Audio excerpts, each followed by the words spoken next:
Hi everyone, welcome to the workgroup serving benchmarking contributors sync. Today is August 28th, and we have the agenda here. Please feel free to add things to open topics if you want to cover them, and add yourself to the attendees list as well. Let's get started. We'll start with the 0.2 milestone tracking.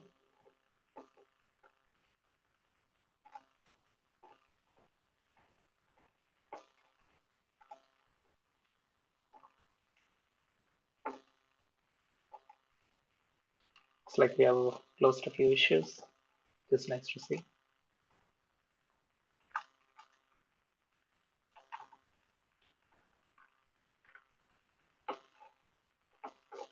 Yeah, on the closed ones, the HTTP headers was simple to support, so I closed out that one. And Sachin's SGLang change was merged. If you haven't seen that, please take a look. And Jason closed out the async IO related discrepancy, which was good to see because you're able to hit a higher QPS more consistently now. Let's go over the open items.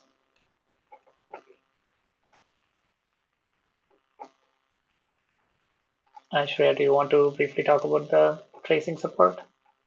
Yeah, so I've added like the support for get request. Earlier I was only supporting get data, so get request has been added.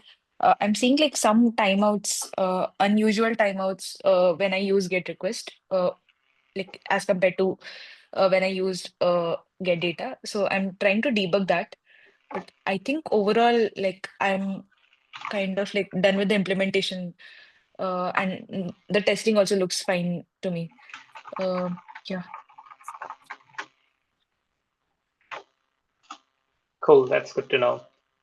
Um, on the timeouts, do you need any help with this? Uh, Actually, like I would be good to get help. Yeah, Okay, is this because happening on these the don't really make sense. I mean, to me right now, yeah, I need to debug it really well to understand what's happening. Yeah, please go ahead. You were saying something. no, I was just going to ask, um, do we know where the timeout is coming from? And Uh, I see. I see. yeah, looks like Yeah, this is I'm from the, from the yeah, inference server. So like one hunch is yet to like debug it well, but I think some requests are like longer than usual, which might be due to some issue maybe on my end. So that's one thing I'm going to look up, and I'm actually trying with like a higher a longer timeout duration. So let me try that out as well. okay. Looks like default is 5 minutes, right? Correct, correct. And what model are you running and what hardware Yeah, are you using? it's a okay hardware. I think it's a Ampere 100. So Okay, yeah, I and model is the small LLM, the default one, the one that we have in our config. okay, I think hardware should not be a problem because get data didn't have these issues. So maybe something while replaying the trace, something is probably off there because it should be like exactly the same as uh, at least the error rate should be this same as get data. yeah, So yeah. that makes sense. Yeah, the model is also pretty small, so it really shouldn't take that long, right? Um, Yeah. Yeah, one option is probably just try out with a smaller trace file where you can have the input output tokens set to like smaller numbers to see Yeah. if you're able to get rid of timeouts. Or it could be something else too. Um, Right. So I think the issue had three different trace formats. I've like added support for only one Azure. So I think we can start with that, and I'll like add the support for the other two like going forward. Is that okay? Yeah, I think that totally makes sense. Yeah. Yeah, as long as you can add other formats with just some basic conversion, I think that should be good. Yeah. Cool. Yeah, if something comes up here, feel free to post on the Slack channel as well. Sure. Yeah. Yeah, people can respond. So Jason had a couple of comments. Anything you want to call out, Jason? No, it was primarily supporting GET request, but I don't have anything to add for why the timeouts would be happening. I think it's it's plausible that some of the remaining like CPU utilization issues are causing AIO HTTP to not timely process requests, but I would be very surprised that that would be causing the HTTP timeouts. So Yeah.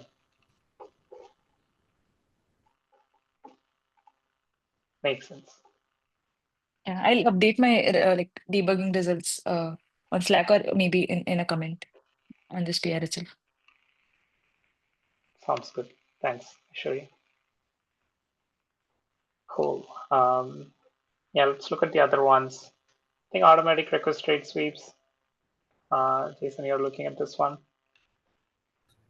yeah, this one is in progress. Cool. Yeah, I like how we can support linear and germ space. It would be good to have this. Explicit timeout, I think this is assigned to Sachin for now. I see Shia on the call as well. One option, Shia, might be to take this after this one. I think this is the one you're looking at now, right? Yeah, I already assigned it to me and sync with Brandon yesterday. Yeah, because our PSRF benchmark also have a similar like a mechanism. So yeah, maybe it's easier for me to pick up at the first task here. Makes sense. Yeah, thanks for taking it up. But yeah, once you're done, I think we can check with Sachin on if he has time to take this up.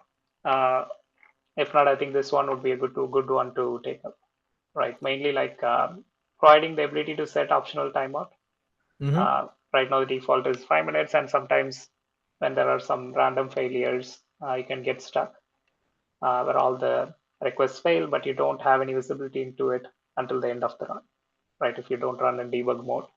So be good to make the timeout configurable. It would be good to short circuit the run, where if we notice too many failures, there is no point continuing to run stage after stage, right? Where we can end the run quickly and return some results. Yeah, sounds good. Yeah, I think that would be good to get into 0.2. Yeah, this one we just talked about. It should be fairly simple. We can sync with Brendan as well in that.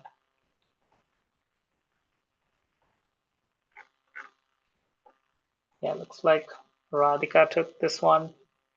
I don't know, Jason, if you had a chance to check with where we are at on this. I'm not. I'll follow up. Okay, cool. Yeah, especially if Gateway needs this, it would be good to get that in. Thanks. Model server client for TGI. I saw Aishwarya's change go up. Anything to add on this? Yeah, so I think there's a minor difference in one of the metrics. I think I can talk about it. So Okay, so the inter-token latency on TGI um, is actually called mean time per token duration. So it's not basically recorded for every token. Yeah. It's an average of it's per request. So is that fine? Yeah, this is fine, but per request, I think we should map it to teapot instead of inter-token latency. Yeah, because if we want to call it inter-token latency, we need to measure it uh, for each token, right? And then we need to aggregate it separately. Uh, Mm-hmm. if they are just doing mean time per token on the request itself, then yeah, we should map it to time per output token, right? Since that's the one where we do it at the request level, where we take the entire time for the request and then divide it by the number of tokens that got generated. Okay, but they are actually calling it inter-token latency also. So Okay, if you have like a link to the code, I can also take a look just to make sure. yeah, I was Uh, actually going through the documentation. I'll go through the code as well. But yeah, the documentation kind of says that uh, the mean time per token duration is like it's actually inter-token latency. Okay, yeah, because like some people are using it interchangeably too, so it would be good for us Right, to confirm that. Yeah. correct. So I've posted the link, the documentation link that I'm following in the Zoom chat. Okay.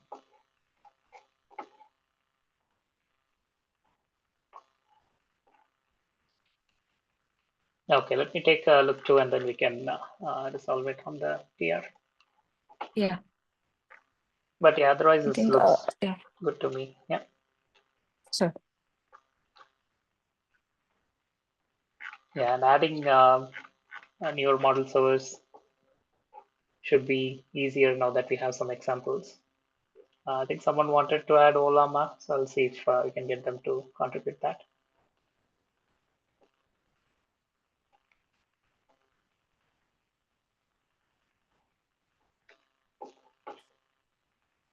Cool. TensorRT LLM, I think we are pushing it out for now. Maybe we'll see when Sachin has time to add this. Rounds per user. I think this is on your list, Jason, but probably comes after the other ones, I think. Yeah. Cool. If someone else wants to pick that up, that is fine as well. But I should have time end of next week to start on that. Okay. Yeah, we'll see if anyone has time after their existing things, and then we can look into that. Maybe in the next sync we can check again.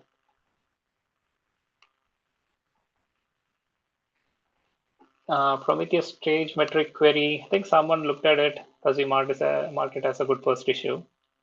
They have a question around this is already fixed because they don't see an issue with it. It would be good to respond.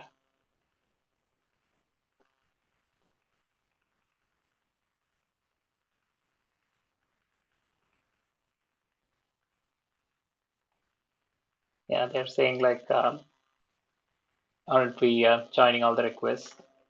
So what duration should we be looking at? I will respond to this one.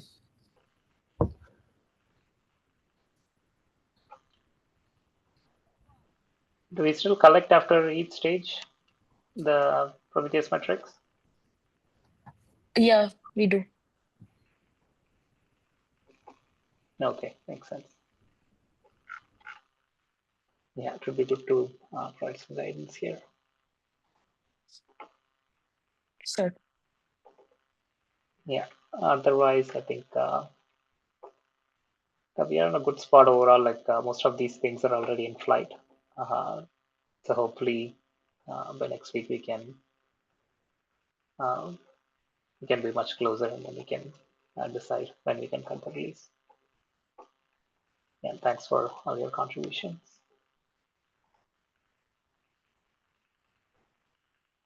All right, going back here, can quickly look at the new issue triage. Cool, no new issues in the last week. We'll check again later.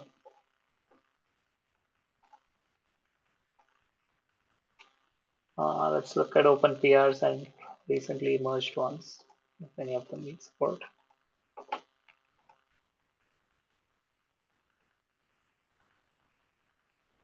Do you want to talk about the CPU utilization one, Jason?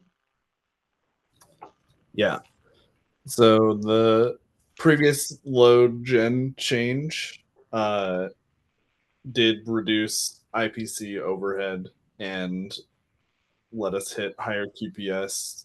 The problem is that I think it uncovered idle workers causing high CPU utilization due to their sleeps in the event loop. This change does a couple of things. Number one, in profiling, it found that checking the status and pulling that multiprocessing queue was having a lot of utilization in the profiling data. So there is a new multiprocessing event to tell workers what load stage they're in, whether we are queuing requests that need to be sent or whether we are in this like a time between where we are waiting for a status or to collect responses or move on to the next stage. That's one that helps eliminate us using a lot of CPU on the self.check status there in the worker. The other change is to use the executor of the event loop to do to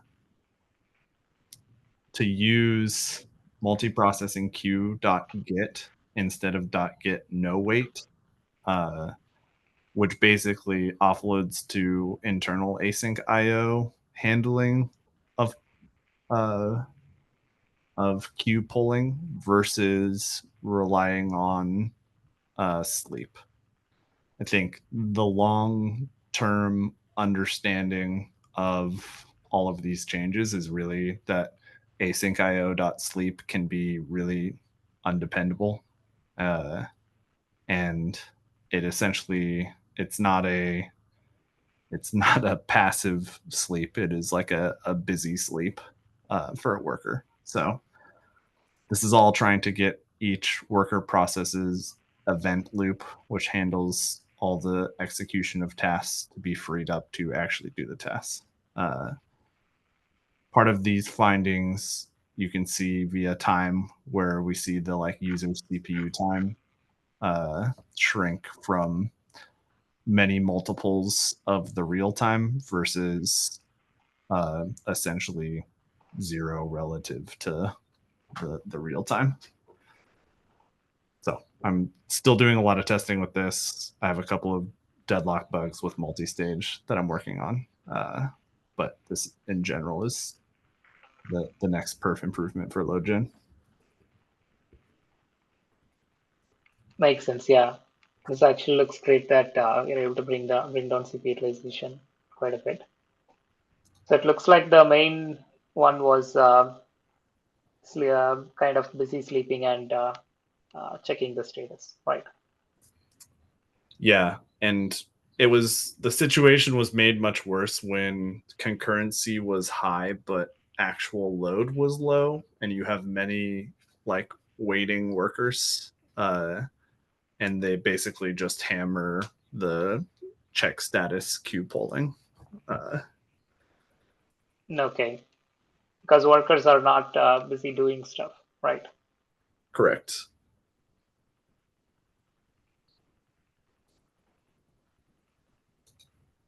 Makes sense. And how frequently do they check? For the status check, which is on its own multi-processing queue, now it doesn't happen until that request phase event is not set.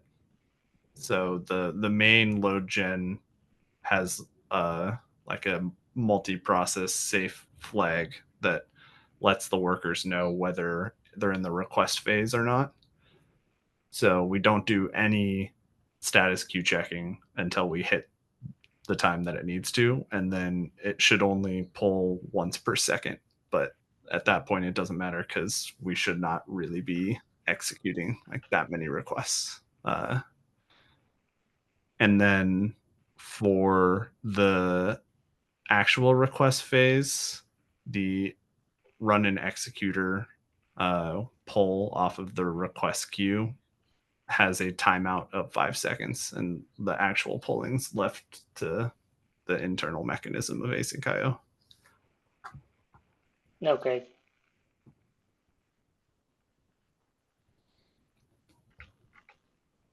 When you say internal mechanism of async.io, does it by default check for things without having to us explicitly do it? It's a good question. I didn't actually check how the request queue.get is implemented in async.io. I'm hoping that it's slightly better than get no wait plus sleep, right? They might do some more special things, but Okay, makes sense. Yeah, I think the main thing would be, like you said, to make sure we don't have deadlocks or other issues introduced, right? And then also making sure the TTFT and IPL values, even when we have a lot of workers, doesn't get affected. Cool. Yeah, thanks for working on this. We should unblock folks trying to run this.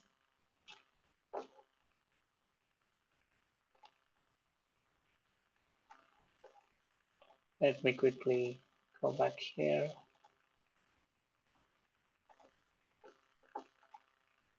So we talked about TGI, trace, Prometheus client cleanup, I think is still work in progress. Brendan, Yeah, if this you one's want to give a brief summary. Yeah, sure. So this one's pretty close to getting across the line. Purpose of this one is to make it so that the model servers configure model servers can configure Prometheus metrics on a per metric basis as opposed to a per query basis.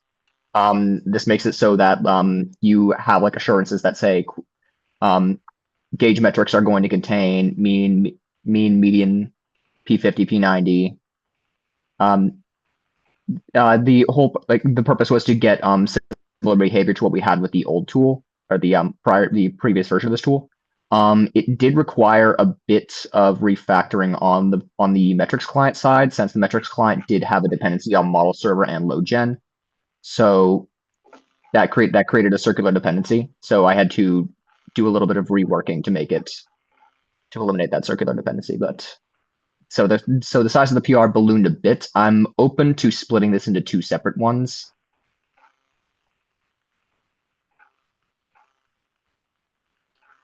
Yeah, I think it would be good to split this. And also, if you can create an issue with some of the details around the issue that we're trying to solve, right?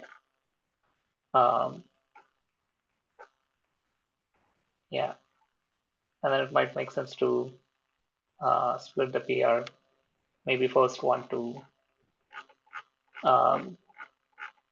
refactor to get rid of any dependencies that we have that are problematic, and then another one to add changes that we want to add.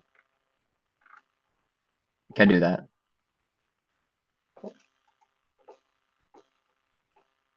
Yeah, also mainly like since a lot of people are starting to actively use the tool, right? We want to make sure any refactoring or somewhat bigger changes are safe to roll out, especially since we don't have fully automated tests that we benchmark on each run.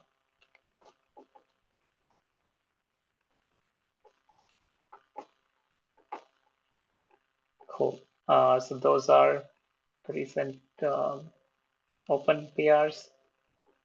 Merged ones, I think some simple ones around updating the architecture diagram that we have. Use median instead of P50. Yeah, this one I think probably this occurrence is okay, but in the future, if we are updating the report, we want to make sure, yeah, we follow some process to see if we need to add a new one and then deprecate the old one, because people might be relying on the metrics in the report. And some VLM metrics we have added. And others I think we went over last time.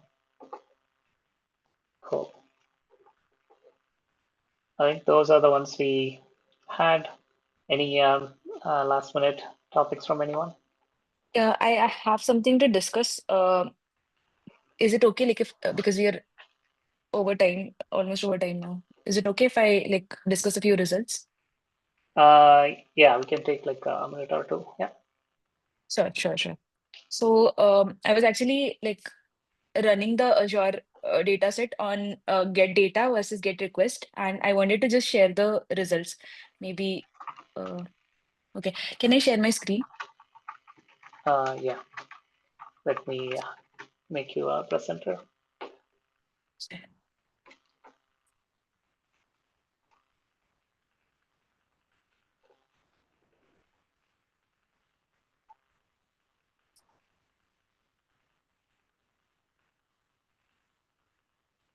Let me maybe stop sharing first and see how this thing works. Yeah. Can you try to share? So it says the host isn't allowing sharing for this meeting. Okay. I guess yeah. You can try again now. I just made you a Yeah. co-host.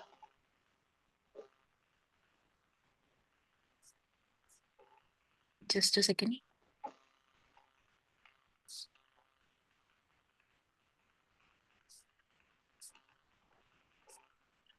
Yeah. Okay. So can you see the summary? Yeah, I think it's visible, Yeah, right? we're able to see the screen. Yeah. So let's just talk about get data first. And this was the schedule delay that I saw. So load summary, these are the number of traces in the file. And there were 2 failures. And this is the scheduling accuracy. So around, it was off by like 200 seconds in case of get data, right? And in case of get request, the failures are like a lot. I mean, the difference is a lot. And the delay is also like, it's like almost 10 minutes. Yeah. So this is a, Do you have the config that you is used this, as well?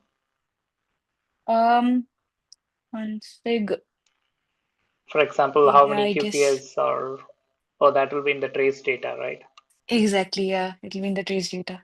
Do you have the duration on how long this ran to send the 20K requests? I think we can check the late. Mhm. Yeah, I don't have the duration. Does the summary Yeah, or let's the check. stage metrics have it?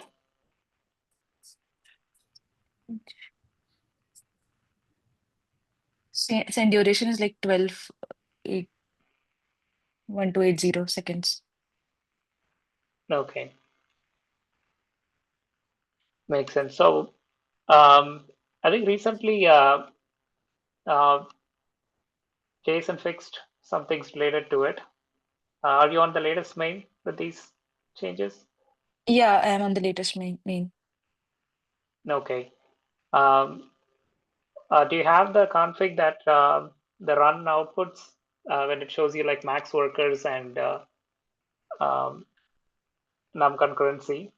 So the main thing here is if you are running it on a machine which doesn't have as many CPUs for multiprocess, you won't be able to send as many requests as you need to, right? So since this seems like 20K requests and probably the trace is trying to send them within a somewhat shorter duration,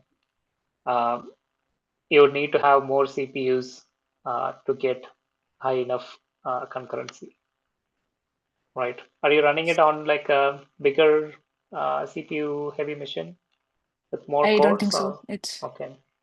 yeah, it should be like 32 probably, 32 to 64. Okay. Yeah. Yeah. One thing when you when it outputs the config, it actually shows you the num workers and max concurrency set. If you can share Okay, it in let me, Slack, I think yeah, we can continue sound. the discussion there. I think that sounds good. Yeah. Cool. But yeah, I think this is Thanks. something we should be able to address. Yeah. All right. Cool. Thank you, everyone. We'll see you all next time. Bye. Thanks, everyone.